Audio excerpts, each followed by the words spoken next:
Well, let's transition now Yeah. because we're about to get to another one. Oh yeah, this very one much should open up. this one is definitely reported on. Like, yeah. Yeah. The Houston Rockets. Look, I've been pretty clear throughout the year that I think that this Houston Rockets situation is like coaching malpractice in a lot of ways. I don't think that Stephen Silas has done a very good job. My take is not that I think Stephen Silas is a bad coach necessarily. I just very clearly think he's not the right coach for this roster. It's watching that Damian Lillard 71-point game. I was blown away by Damian Lillard first and foremost, but I felt like I couldn't even like completely enjoy it because I was just sitting there watching breakdown after breakdown after breakdown in any way imaginable. It was, one time it would be like a communication breakdown on a switch. One time it would be, okay, Şengün drops too far and it's just a easy walk into a 3-pointer, right? One time it would be, Jabari Smith just like completely screwing up in terms of his, weight distribution and like screwing up his footwork and not being able to keep Lillard in front. Every single breakdowns at the point of attack, breakdowns in, ball screen communication, every single thing happened. Breakdowns in help defense. You can go down the list. And I thought it was one of the worst defensive performances I've seen. And honestly, like at the end of it, I was just like, this is just infuriating. This isn't even like enjoyable for me to like be able to appreciate Damian Lillard dropping 71. And we should appreciate Damian Lillard dropping 71 because he scored, he made one from like the parking lot in the second quarter. He had 13 3-pointers. He dominated that game entirely. And I don't want to put this all on like the coaching staff in some way because they're limited in terms of what they can do. When Damian Lillard is on a run like that, like what are your options at the point of attack, right? Are you going to put in, the 21-year-old or are you going to put in another 21-year-old or a different 21-year-old? Or wait, you can go to the end of the bench and you can put in a separate 21-year-old, right? Like when Dame is in that zone, there's not a 21-year-old on the fucking planet that's going to be able to do anything against him. It's funny. Like I saw Rockets fans like be pretty upset about Daishen Nix. And I was like, honestly, I thought Daishen probably did a better job than all of the other guards against Lillard. It's just, there's not a good option in that scenario. So I just, watching this team eludes me. And then, you know what? Let's start there. Before I get into my whole thing on Alperen Şengün and the way he seems treated kind of differently by this coaching staff, I just want to allow you the floor. What are your thoughts on this Houston Rockets team? Yeah, I think it's tough because kind of like you said, it's a double-edged sword of like I think you and I were pretty blatant early on in the year that this isn't just coaching. Like this is what happens when you put together a room full of guys who were drafted in the first round or just in general who were all just drafted in the last 3 or 4 years. Like it's really hard to have a cohesive team when everybody is still finding out what they are in the NBA. I have a ton of thoughts. Like I think I'm I guess disappointed, but also like I think the talent like clearly shines through from time to time. Like you see the stuff that matters and it pops. And I do just want to say like this is not necessarily what I expected from Jabari Smith this year, but I also like I can't get there with where some people have been out on him. Like I think this has been tough because a lot of the years here's exactly what I'm getting. That is a problem. Like, okay, well, you have no idea what's working early on in the year, right? So much of the offense is just trying to figure out how to get Jalen Green going, trying to make sure Kevin Porter Jr. is capable of running the offense. So you're using a lob threat. Like, okay, let's try and make that work. Okay, well, that doesn't really work for anybody else. All right, what if we really work in getting Alperen Şengün going and then we tie that into getting things going alongside Jalen Green? Okay, that's cool, but then defensively, this is a mess. And then it's like, okay, well, if we're running this, then we just need Jabari Smith. We're not going to run anything for Jabari Smith. He's just going to have to find his own offense. And like, I think he's made strides in that, but also like, I think it was very clear last year, that's not the kind of player he was. He wasn't ready to be that coming into the NBA as a guy who's going to find all of his own offense. And frankly, you don't really draft somebody at 3 to do that either. So that whole thing, like trying to make 7 different things work at the same time and trying to go do a bunch of different things, it's been rough for them in that regard.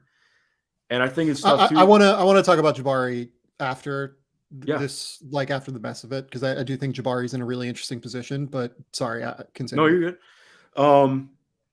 I mean, I don't even know where to go next with that. I think like okay, so let me pick it up for you then. This is where I'll give my spiel on Şengün and what the Rockets were doing in that game and what in the world Stephen Silas is like. oh well, also get out here. Let me say, Yeah, I think it was fine to pull Şengün and what that game was. I saw a lot of Rockets fans mad that he got pulled, but to pull him for Boban was confusing to me. Like play Usman Group. yes. Like Usman So played yeah, 7 minutes in that game, and like I get like to be fair to like you have to play vets. Like you can't like most vets are not just there to like sit on the bench. But also like that was not the game for Boban. What did Boban provide that was different? That was better? There was nothing. Like right. nothing from that made me feel better or looked better. I think it's fine to pull Şengün in that because he was certainly not helpful. I think I also would say like I honestly feel that he has not gotten pinned enough for what his defense has been this year, to be honest. Like Yeah, I don't think been, Şengün's very good on defense. He's like, been I think pretty, he's pretty like bad. I mean I've heard some like just in general like, oh, you know, he tries. Like I don't know, man. Like his defense is all over the place for me. I don't think it's that great. I mean, to be fair, it's the entire roster, but I think he's hung out to dry by the guards way too regularly. Like Jalen Green dies on every screen. You know, Kevin Porter at least like kind of fights through them, but he wasn't great defensively, I didn't think. And Eric Gordon was, you know, let's just be real about it. Eric Gordon, you know, was in his Eric Bledsoe. He didn't want to be there. Yeah. Zone at that Very point. much. Reasonable. He'd been there through so much losing. He wanted to go to a winner. I'm not trashing Eric Gordon for that at all. He'd been there for way too long. They should have moved him the year before and brought in a different vet and tried to recycle things. It's kind of like what you said. So throughout the first half of this game, and this is where I'm going to like take a straight shot at Chauncey Billups a little bit too. Throughout the first half of this game, what the Rockets did was they played Alperen Şengün on Matisse Thybulle as opposed to playing him on the big. And what the Blazers did was they set screens with their bigs and had Matisse Thybulle spot up in the corner. And Şengün was not available enough as a help defender. There's a clip that went around where Jabari Smith yelled after he got beat off the dribble by Damian Lillard, asking for help from Alperen Şengün. In that clip, it is same side help, but I think it's very clear that if you watch the course of that game, if you watch Jabari Smith's reaction, it seems abundantly clear to me that even though it was same side help, where the other side of the court was overloaded, the Rockets' plan coming into that game, it looked like, was to use Şengün as the help defender in order to be the guy at the rim, to create more of a crowd at the rim, to keep the Blazers away, and to potentially make Matisse Thybulle beat them from the 3-point line. It was also to keep Alperen Şengün away from the primary action a lot of the time, right? For the whole first half, like largely that ended up happening, right? The Blazers kept setting screens with bigs. They kept setting screens with people that weren't Alperen Şengün. And Dame went off because Dame went off for 40, right? But in the second half, it surprises me that it took Chauncey Billups this long to figure it out. But in the second half, they started setting screens with Thybulle, right? And they started bringing Şengün up to the level. They started bringing Şengün into the primary action. And that third quarter was really bad from Şengün. It was genuinely like disastrously bad defensively. Again, you can blame the guards. You can blame whoever you want. He didn't do good enough on the defensive end in that circumstance. I thought he was pretty bad in that game defensively. Here's the other problem. He had been benched previously in the game before for the last 17 minutes of the game, 18 minutes of the game, whatever it was, for similar efforts defensively. That was the game where Klay Thompson got them for 10 3-pointers or 11 3-pointers or whatever. And then Damian Lillard caught them for 13. They're the first team to ever give up 10 3-pointers in a game to a single player in back-to-back games. Can I just stop you? That That It's Dame, crazy. like, I think I want to say it was like 35, 40 seconds left in the first half when he just pulls up from the Moda Center logo. Yeah, I that's the one that's from the parking lot. That was Yeah. insane. Like I rewatched that so many times this morning, just like the audacity, like, and to like so casually too. Like he knew he was gonna hit Yeah. it before he took. That was unreal. Go He ahead. rules. So they pull Şengün with 5 minutes left in the third quarter. He doesn't come back in. That's when they put Garuba in. And Garuba did a pretty good job, I thought, for the last 5 minutes of the third quarter. That's the majority of the time he played. If Steven Silas wanted, as he said, after the game, he thought Şengün did not do a good enough job in ball screen defense. They were attacking him constantly. So he decided to make a change. Why wouldn't you just keep Why wouldn't you keep Garuba in? Yeah. Like just keep him in. He's actually doing pretty well. And I know that like the last, I think 2 minutes of the third quarter was without Damian Lillard on the court. But like Garuba did fine in those minutes. He was actually a plus in that game. He ended up, and like, look, plus minus is fraught, but like he did everything that you could have asked him to do in that circumstance. Instead, you bring on Boban for the next 5 minutes. Why in the world would you not just bring on Şengün again? If you're going to put in Boban, bring in Şengün.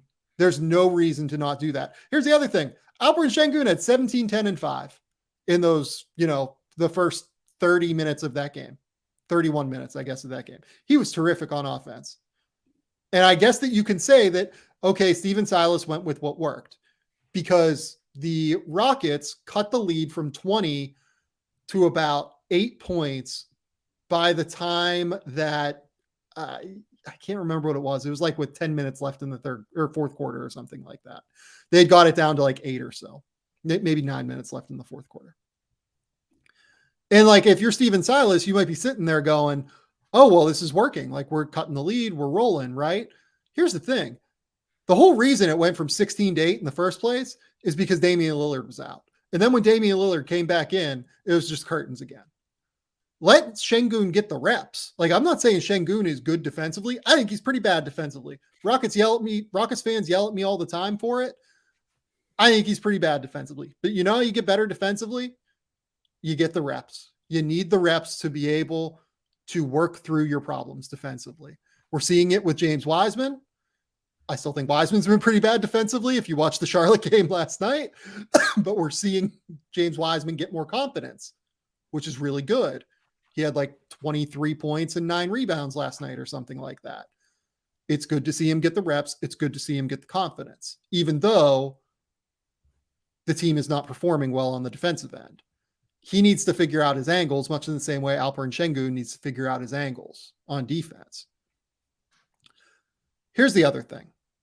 Throughout the year, this has been a running theme that Silas seems to blame Alperen Şengün for a lot of the problems and doesn't seem to be willing to give accountability to guys like Jalen Green or frankly to someone like Jabari Smith, who got beat pretty bad in ball screens against the Blazers as well, and still played 38 minutes as compared to Şengün's 25 minutes. The only difference between the two of them in ball screens is that Jabari looks like he's working hard, and Jabari went 3 for 11 in that game, as opposed to going for 17, 10, and 5 like Şengün did. It's kind of dumbfounding to me. Like, I actually think there's real harm being done to the young guys on this team at this point. They're not learning anything. They're not learning what good defense looks like at this point, it feels like. They're not getting good reps. And you could say, I guess, that like if you want to keep Şengün off the court or you want to put him back on to get reps, but if the reps aren't good, what does it matter? I don't know. I think that getting the experience matters on some level, but none of these reps are good. None of them are helpful to these guys' development, which is why 20 games ago, I said that I thought it was time to remove Steven Silas back when they were 10 and 30. They're now 13 and 47. And I still think it's time to remove Steven Silas, even with just 20 games left, because I think you need to start making real, tangible improvements. You're at the point where no matter what coach you bring in, you're still going to end up in the top 3 for lottery odds. at least start to make real positive moves here moving forward in order to create good habits. This team has no positive habits right now, it feels like. Yeah. Man, a lot to unpack there. It is really tough. I watched too much of this team because they have No, fun I young agree. I think players. I've watched Like, 20 of their games this year, and it feels like 20 too many. And I don't mean this just to sound like I'm picking on the Rockets. Like, I genuinely am excited about their future, but I think it's like this year has just really muddled it. And I think I had a lot of real reservations headed into the year about having this many young guys on the roster. It's part of why I really wanted them at the trade deadline to be aggressive in trying to go out and get somebody like Kyle Lowry. If I think you have to get somebody like Kyle Lowry to be committed to wanting to be in a place like Houston, but like point being, like they need real guys who can be on the bench that are like can come in, play real minutes, be stabilizing, but also aren't there to be stars. Like that's the stuff that they need.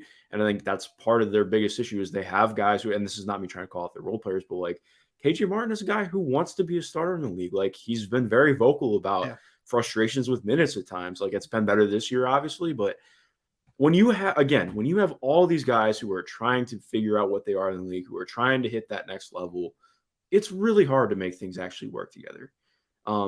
And like you hit on with the thing with Jabari, I think what's tough to me, I tweeted this out today, and I think some people got a little bit confused by it. And this is not me trying to say that I have like some massive inside knowledge, but I think it's pretty clear like Jabari and Alpi just do not mix whatsoever right now on the court. And I do have real questions about what it is off the court too, to be honest. Like I think I have never really seen maybe, and part of this is me not coming up with the 90s and early 2000s, but I'm not used to seeing a younger player like totally chew somebody out. Like not that Alpi's like all that much older than Jabari, but like we've had that caught on rim mics like 15 times this year. Jabari just like absolutely. I'm not meaning this to go at either of them. I'm just saying like there was like the one game against New Orleans where they had to be held back from one another, if I remember correctly. I didn't think it was that bad for we're not held back. I think like, it was like it was calling more for him just, to get benched. Like yeah. Point being, like it doesn't. I'm not saying that it's like out on it at any stretch right now, but exactly like you're saying, like I think there needs to be new voices there, saying new things, getting new things going, figuring it out. And I do want to say on a positive note too, like it's so easy to look at how bad it is right now and be extremely dismal about what the future is, but also like I think this is the easiest spot to get out of. I think to get from young team that is really struggling to it can't get any lower, Mark. Well, yeah, exactly. That's the point. Like, okay, to go from young team that's struggling to be like young plucky team that has better vibes because they are able to, change the locker room a little bit and change the voices like that. Yeah, I think it's the coaching staff. Like, I think as soon as you move from this coaching staff, it'll change. Let's talk about Jabari because I think that like this is the next thing I want to talk about. Basically, Jabari Smith, I didn't expect him to shoot 22% over like a 30 game sample from three this season. Like we can talk about like, I didn't think Jabari was ready to come in and make like some incredible impact. He's still 19 years old. Like he's going to play this entire rookie season at 19 years old. He's incredibly young and he's a guy that doesn't handle the ball that well, doesn't make great passing reads yet. Part of the calculus with Jabari Smith is that he is considerably younger than guys like Chet Holmgren and Paolo Banchero, like 6 months younger than Paolo, I think a full year younger than Chet. So when you look at this, I think it's worth keeping in mind that he is just like younger in his basketball career than these guys on some level. Having said that, Jabari Smith was maybe the best 6'10" plus shooter I think I've ever evaluated, like just straight up, especially as a teen. Maybe let's say this as a teenager, he is the best 6'10" up shooter I think I've ever evaluated. Do you have any problem with me saying that? No, I mean, I haven't been doing it for long enough to have a great opinion on it, but I'd agree. Like from what I've seen, like, I mean, he was money last year, but I do want to say too, like part of what is so difficult in this, like, yes, I think the catch and shoot stuff has been an issue this year, but like, it's just, they're not running stuff for him to get Yeah. his shot off this year, and he's really struggled adjusting to that. And this is exactly what I was trying to hit on earlier. Like Yeah. I never viewed him last year as somebody who you can just plug and play and be fine. Because I think a lot of people see somebody run off a screen and like, oh, well, that's intuitive off-ball movement. Like, no, it was all sets. Like he was having sets run for him last year. Like it wasn't just like Jabari, find your shot. Like he's not at that level yet. He hasn't Or gotten even just comfortable with that. getting like elbow touches, getting mid Yeah. post touches, getting like, he gets the ball on the wing, jab steps, elevates over somebody, right? Like these are the things that he can do. And like it for now, it just feels like he's in the corner. He's, occasionally he gets involved in like a ball screen opportunity, but not really all that often.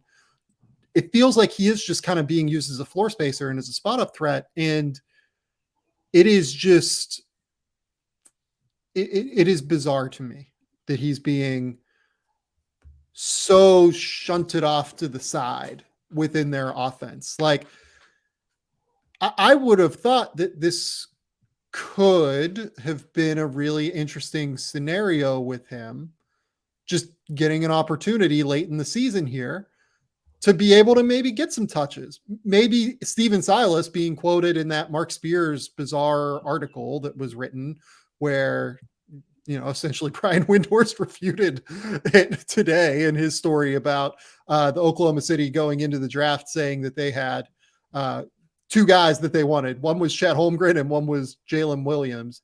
I think I said on a recent podcast that was that story where Jabari Smith Sr. said to Mark Spears that the Thunder had promised Jabari Smith to take him. Like that was bizarre. I have never seen that. But in that story, Steven Silas said, like, I feel bad. I haven't run any plays for him yet. Yeah, that was kind of wild. What are we doing here? It's true, like, but yeah, like exactly not, like that's whew.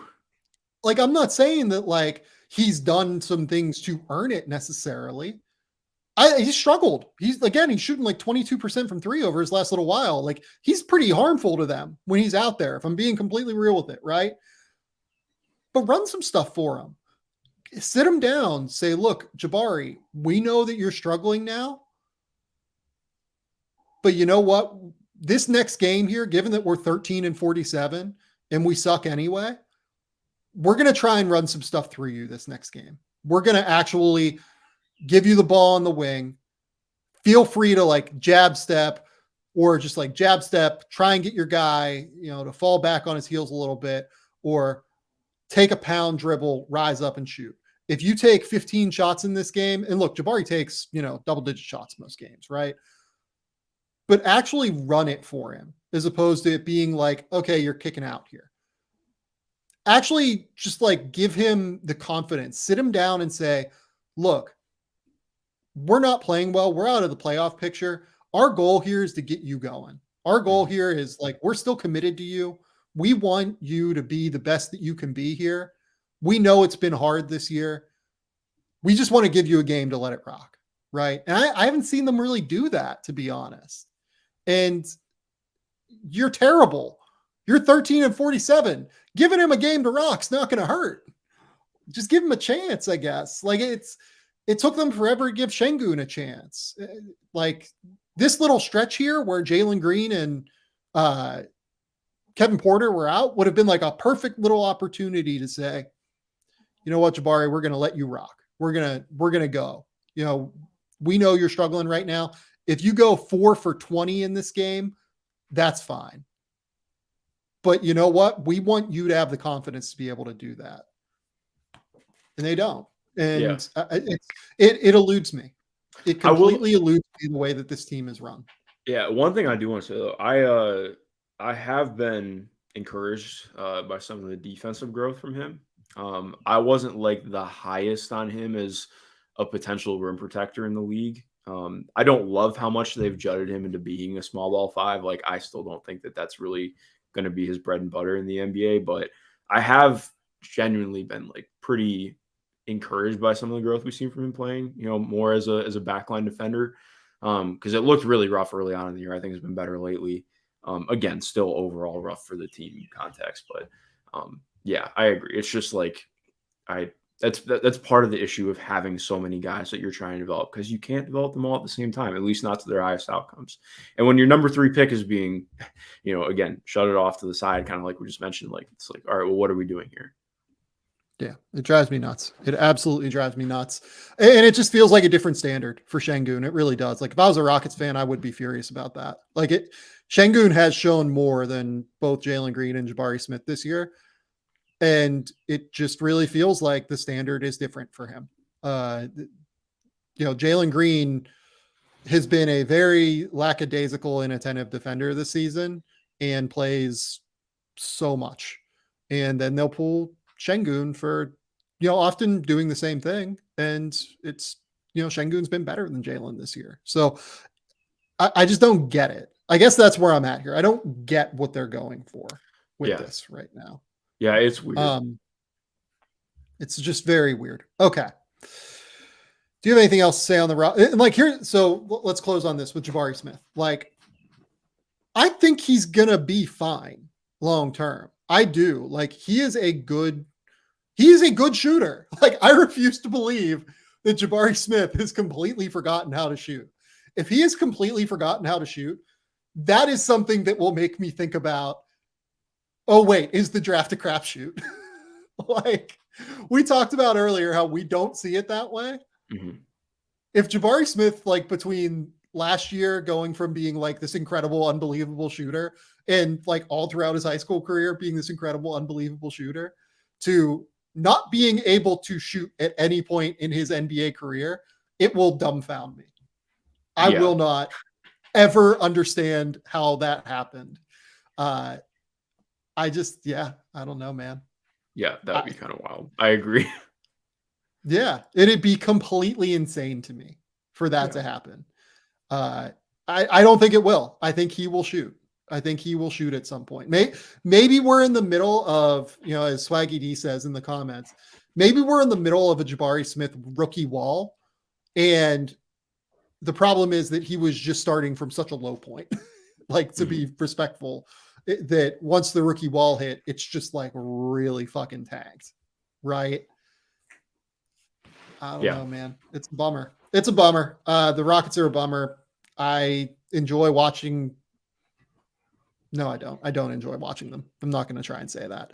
I enjoy the talent on this roster, and I hope it is better utilized next season, is maybe the way I will phrase that.